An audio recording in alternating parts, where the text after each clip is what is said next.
Hello friends, তোমরা সবাই কেমন আছেন? আশা করি সবাই ভালো আছেন। আজ আমরা এসেছি তারাকান্দ নিশাইখোলা একটি পাগলের মহোৎসবে। ভিডিওটি ভালো লাগলে একটি লাইক করুন, কমেন্ট করুন, নতুনদের দেখার জন্য ভিডিওটি শেয়ার করুন।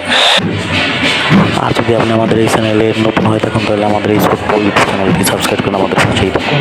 ধন্যবাদ। আপনি দেখতে থাকুন পুরো ভিডিওটি।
এখানে পাগলের মহোৎসবের প্রসাদের ব্যবস্থা করা হয়েছে, কারণ অনেক দূর থেকে ভক্তবৃন্দরা এসে প্রসাদ গ্রহণ করতে আসে।